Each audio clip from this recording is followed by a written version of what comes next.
অন্তরে একটা বেদি, অন্তরের কিছু বেদি আছে ভাই। আপনি আরেক করেন কাম থাকলে এগুলো কাম করেন। অন্তরে কিছু বেদি আছে ভাই, অন্তরে কিছু রোগ আছে। দেহ যেমন অসুস্থ হয়, অন্তরও সেরকম অসুস্থ হয়। এবং অন্তরের রোগটা হলো মারাত্মক রোগ। সেটা দেহের রোগ হইলে চিকিৎসা করে সুস্থ হয়ে যায়, অন্তরের কিছু রোগ আছে সেগুলো চিকিৎসা করে সুস্থ হয়। দেহের যেমন ডাক্তার আছে, অন্তরের রোগের কিছু ডাক্তার আছে। তা আমরা সেগুলোকে অন্তরের রোগ হইলে সেটাকে সুস্থ করার প্রয়োজন মনে করি না। দেহ অসুস্থ হইলে এটাকে সুস্থ রাখার জন্য কত পেরেশান আমরা, কিন্তু অন্তর অসুস্থ হইলে ওটাকে পাক পবিত্র করার জন্য, সুস্থ করার জন্য আমরা চিন্তা করি। সেই অন্তরের মধ্যে সবচেয়ে বড় যে দুষ্কর সেটা হলো শয়তান। সেখানে সে ঘাপটি মেরে থাকে। নবীজি বলেছেন যে মানুষের অন্তরের মধ্যে শয়তান ঘাপটি মেরে থাকে। সবচেয়ে বড় দুষ্কর, সেখানে সে আশ্রয় নেয়। অন্তরে যে ব্যক্তি বসতে পারে সে পুরা মানুষের উপর ক্ষমতা খাটাইতে পারে। সে যেদিকে ইচ্ছা সেদিকে ঘোরায়। সেই নবীজি বলছেন যে প্রত্যেক মানুষের সঙ্গে শয়তান আছে। লিকুল্লি ইনসানিন শাইতানুন, প্রত্যেক মানুষের জন্য শয়তান আছে। নবীজি অনেক হাদিস বলেন, নবীজি প্রশ্ন করেন, ইয়া রাসূলুল্লাহ আলাকা শাইতান, আপনার জন্য কি আছে? নবীজি হ্যাঁ, আমার পিছনে আছে শয়তান। আমি নবী বলে আমার পিছনে নাই এরকম না, আমার পিছনে আছে। তবে নবীজি বলেন ওয়ালাকিন্না আ'আনানি আলা শাইতানি, কিন্তু আল্লাহ পাক আমাকে আমার শয়তানের উপর সাহায্য করছে। সাহায্য করার পরে আমার শয়তানটা আমার হাতে কালেমা পড়ে মুসলমান হয়ে গেছে। নবীজিটা নবীজির হাতে কালেমা পড়ে মুসলমান হয়েছে। আর আমাদের শয়তান কি করছে? আমরা শয়তানের হাতে ধরা দেয়া তার অনুগত হয়ে গেছে আমরা, ঠিক না? শয়তানের নিজে মুসলমান বানাইতে পারি নাই, কারণ যদি পাইতাম তাহলে শয়তান আমাদের অন্যায় কাজে ধাবিত করতে পারত। বরং অন্যায় কাজে নেই বলে তার আমরা মুরিদ হয়ে গেছি, শয়তানের মুরিদ হয়ে গেছি আমরা। শয়তানকে আমার মুরিদ বানাইতে পারি নাই, বরং আমরা নিজেরা শয়তানের মুরিদ হয়ে আছি। সে যেগুলো বলে ওইগুলি আমরা করি বেশিরভাগ। সেজন্য এই শয়তান দূর করার সবচেয়ে বড় হাতিয়ার ইদা যাকারাল্লাহ খানাসা, নবীজি বলেছেন যখন মানুষ জিকির করে এই অন্তর থেকে শয়তান ভেগে পালায়। যখন মানুষ জিকির করে লা ইলাহা ইল্লাল্লাহ জিকির করে, আজানের আওয়াজ শুনলে শয়তান ওই এলাকায় থাকতে পারে না। লা হাওলা ওয়ালা কুওয়াতা বললে শয়তানের গায়ে আগুন ধরে যায়। এগুলো শয়তান তাড়ানোর কিছু কিছু মাধ্যম। জিকির একটা বড় হাতিয়ার অন্তর থেকে শয়তান তাড়ানোর। আপনি যদি গুলিও করেন শয়তান যাবে না। শয়তান দূর করার একটা মেডিসিন, সেটা কি? অন্তর থেকে জিকির। জিকির শেষ হইতে পারে, জিকির করবেন।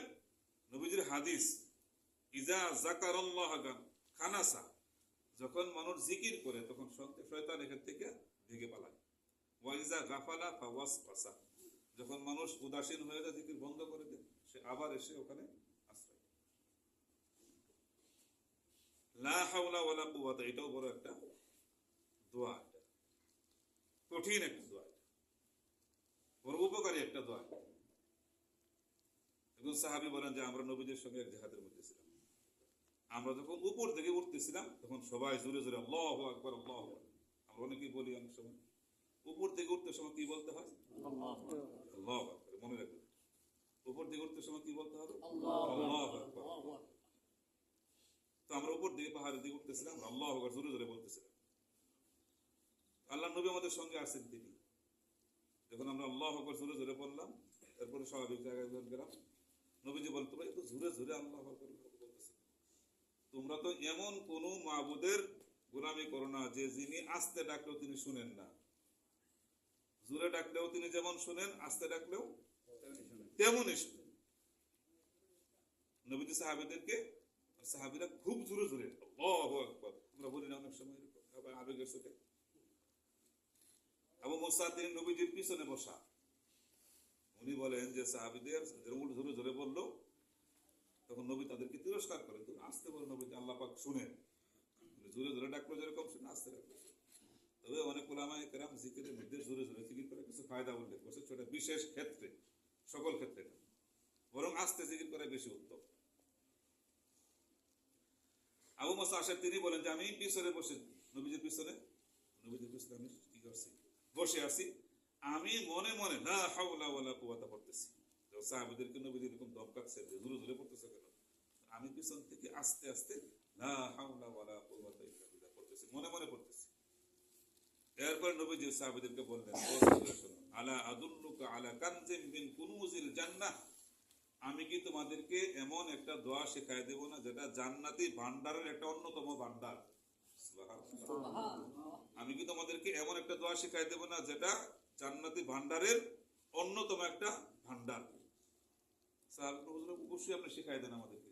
নবীজি বলেন, লা হাওলা ওয়ালা কুওয়াতা ইল্লা বিল্লাহ, এটা হাযা কানজুম মিন কুনুজিল জান্নাহ, এটা জান্নাতি ভান্ডারের অন্যতম একটি ভান্ডার।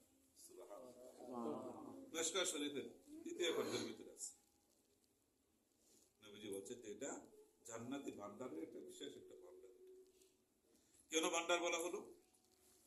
এই জন্য বলা হয়েছে যে এটার এত বিশাল সওয়াব, এত বেশি নেকি আল্লাহ পাক দান করবেন, যে একটা ভান্ডার থেকে মানুষ যেরকম অনেক কিছু পায়, এই দোয়ার সেরকম অনেক ফজিলত বরকত এগুলো আছে বলে এটাকে ভান্ডার বলা হয়েছে। সুবহানাল্লাহ। মিশকাত শরীফের তৃতীয় খণ্ডের ভিতরে আরো উল্লেখ করা হয়েছে যে নবীজি যখন মেরাজে গেলেন, মেরাজ যাওয়ার পর ইব্রাহিম আলাইহিস সালামের কাছ দিয়ে নবীজি যাচ্ছিলেন, তখন নবীজিকে ইব্রাহিম আলাইহিস সালাম তিনি বললেন, হে পয়গম্বর, হে আখিরি জামানার পয়গম্বর, আপনি আপনার উম্মতদেরকে দুনিয়াতে গিয়ে বলবেন যেন তারা বেশি বেশি লা হাওলা ওয়ালা কুওয়াতা বেশি বেশি করে, করলে কি হবে, জান্নাতে তাদের জন্য গাছ লাগানো হবে। সুবহানাল্লাহ। বেশি বেশি পড়তে হবে। সেজন্য আমরা লা হাওলা ওয়ালা কুওয়াতা ইল্লা বিল্লাহ বেশি বেশি করে তেলাওয়াত করব, বেশি বেশি করে যখন সুযোগ হয় তখন। এটা শয়তানকে যেমন তাড়ানো যায়, জান্নাতে অনেক গাছ লাগানো যায় এবং অনেক ফজিলত রয়েছে। এটা জান্নাতি ভান্ডারের সমূহ থেকে একটা অন্যতম ভান্ডার। যেটা বলছিলাম ভাইরা আমার, যে অন্তরে কিছু রোগ আছে, সে অন্তরের মধ্যে শয়তান ঘাপটি মেরে থাকে। অন্যতম একটা রোগ হলো হিংসা, বখিলি, হিংসা, এগুলো হলো অন্তরের রোগ। তো আল্লাহ পাক এই জায়গায় বলছেন, যে ব্যক্তি অন্তরের রোগ হিংসা থেকে অন্তরকে পাক পবিত্র রাখতে পারবে, তারা জীবনের সফল কাম হয়ে যাবে। এই আয়াতের তাফসীর করতে গিয়ে মুফতি শফি নওয়ারাল্লাহু মারকাদাত থেকে একটা ঘটনা উল্লেখ করছেন যে নবীজি সাহাবীদের কিনে এরকম বসে আছে একদিন, খুব ভালো করে শুনে তাফসীরে মাআরিফুল কোরআনের এই ঘটনা আছে। সাহাবীদের কিনে বসে আছে, হঠাৎ এক লোক ওযু করে, নতুন ওযু করে জুতা হাতে নিয়ে মসজিদের ভিতর ঢুকতেছে। নবীজি দেখতেছেন দৃশ্য। তো নবীজি দেখেই বললেন যে এখন যে লোকটা মসজিদের ভিতর ঢুকলো, এই লোকটা আল্লাহর জান্নাতি। সুবহানাল্লাহ। তো সবাই তাকায় দেখলো যে এই লোকটা ওযু কইরা টপ টপ করে পানি পড়তেছে দাঁড়িয়ে, আর জুতা হাতে নিয়ে তিনি মসজিদের ভিতর ঢুকতেছে। নবীজি এই লোকটাকে লক্ষ্য করে বলে, এই লোকটা জান্নাতি। দ্বিতীয় দিন একই অবস্থা, নবীজি সাহাবীদেরকে বসে আছেন, ওই লোকটা ওযু করে ঢুকতেছেন। নবীজি যে লোকটা এই মুহূর্তে মসজিদে ঢুকবে, এই লোকটা আল্লাহর জান্নাতি। দেখেন যে ওই লোকটাই, সেই একই লোক ওযু করে ঢুকতেছেন, তাকে জান্নাতি বলা। তৃতীয় দিনই এই একই ব্যক্তি ঢুকতেছেন, আর নবীজি তাকে জান্নাতের সার্টিফিকেট দিচ্ছে। 3 দিন এরকম বলা হলো। আব্দুল্লাহ ইবনে আমর ইবনে আস নামে একজন সাহাবী, তিনি বলেন যে 3 দিন আল্লাহর নবী একজন লোককে জান্নাতি বলে সার্টিফিকেট দিলেন। এই সাহাবী খুব তার শখ জাগলো যে এই লোকটা কি আমল এমন করে যে আমলের কারণে নবীজি তাকে জান্নাতি সার্টিফিকেট দিলেন, একটু দেখা দরকার, ঠিক না? 3 দিন বলছেন নবীজি একই ব্যক্তির সাথে। এই সাহাবী খুব আগ্রহ জাগলো যে আমি কৌশল করে এই ব্যক্তির বাড়িতে যাব, দেখবো তিনি কি আমল করেন এমন, যার কারণে নবীজি তাকে 3 দিন জান্নাতের সার্টিফিকেট, তাও বিশ্ব নবী নিজে দিচ্ছেন। এর মধ্যে কোনো সন্দেহ আছে? কোনো সন্দেহ নেই। আব্দুল্লাহ ইবনে আমর ইবনে আস তিনি কৌশল করে তৃতীয় দিন বিদায় হওয়ার সময় কৌশল করে লোকটার পিছনে পিছনে চলছে, গিয়া বলেন, ভাই আমার বাড়িতে বিবির সঙ্গে ঝগড়া হচ্ছে, আমি আজকে বাড়িতে যাবো না, আমি 3 দিন আপনার বাড়িতে মেহমান হতে চাই। সাহাবায়ে কেরাম তো মেহমানদের প্রেম নীতি করতেন। ঠিক আছে ভাই, যদি আপনার সমস্যা, আপনি চলেন আমার সঙ্গে। এই সাহাবীকে নিয়ে গেলেন তিনি বাড়িতে। 3 দিন তিনি থাকতেছেন, এই লোকের বাড়ি থাকতেছেন। দেখেন যে এই লোকটা তেমন কোনো আমল করে না, দেশের নামাজ জামাতের সঙ্গে পড়েন, এরপরে বাড়ি থেকে একটু জিকির আজকার করে এলেন, এরপর তিনি ঘুমায় যান, আবার ফজরের নামাজ জামাতের সঙ্গে পড়েন, বিশেষ কোনো আমল তিনি দেখতে পেলেন। কিন্তু কোন সন্দেহ যাবে, কিন্তু নবীজি তাকে 3 দিন বললেন জান্নাতে সার্টিফিকেট দেবেন, আমল তো দেখি না।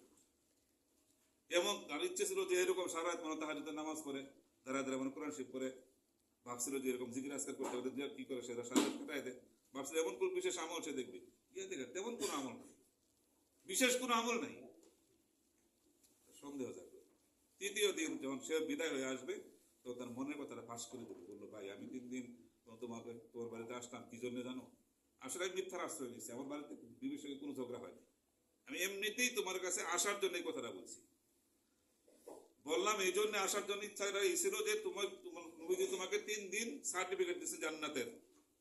এখন আমার জানার আগ্রহ ছিল যে কি তুমি এমন বিশেষ আমল করো যার কারণে নবী তোমাকে জান্নাতের সার্টিফিকেট দিলেন। তো 3 দিন থাকলাম তোমার বাড়িতে, এমন কোন বিশেষ আমল দেখলাম যেগুলো আমরা করি, তুমি তো সেই আমল গুলোই করো, বিশেষ কোনো আমল তো দেখলাম না। ওই লোক বললো ভাই আমার বিশেষ কোনো আমল নেই, আমি এগুলো করেছি। আব্দুল্লাহ ইবনে আমর ইবনে আস তিনি সেই বাড়িতে চলে আসবেন। এরপরে লোকটা বললো ভাই আমার বিশেষ ছোট্ট একটা আমল আছে। সেটা কি? সেটা হলো যে আমি অন্তরে কারো প্রতি হিংসা বিদ্বেষ পোষণ করি না। যখন আমি ঘুমাইতে যাই আমার দিলের অবস্থা হলো এই যে কারো প্রতি আমার কোনো হিংসা বিদ্বেষ খুব এগুলো নিয়ে আমি ঘুমাইতে যাই না, একেবারে দিলটা পরিষ্কার করে আমি একটা হিংসা বিদ্বেষ থেকে মুক্ত করে আমি ঘুমাইতে যাই। আব্দুল্লাহ ইবনে আমর ইবনে আস বললেন এই কারণেই নবীজি তোমার প্রশংসা করেছেন এবং তুমি সফল কাম জান্নাতে নবীজি সার্টিফিকেট দিয়েছেন। সুবহানাল্লাহ। এগুলো থেকে আমরা অন্তরের রূপ হিংসা বিদ্বেষ অহংকার এগুলো অন্তরের রূপ। আর শয়তান ওই জায়গার মধ্যে কি করে এই রূপগুলো ছড়ায়। তো আল্লাহ তাআলা আমাদেরকে লা হাওলা ওয়ালা কুওয়াতা ইল্লা বিল্লাহ বেশি বেশি পাঠ করার এবং বিশেষ করে অন্তরের রূপ হিংসা, কারো প্রতি হিংসা বিদ্বেষ অহংকার এগুলো থেকে আল্লাহ তাআলা আমাদের সবাইকে মুক্ত থাকার তৌফিক দান। আমিন। সবাই বলেন আমিন।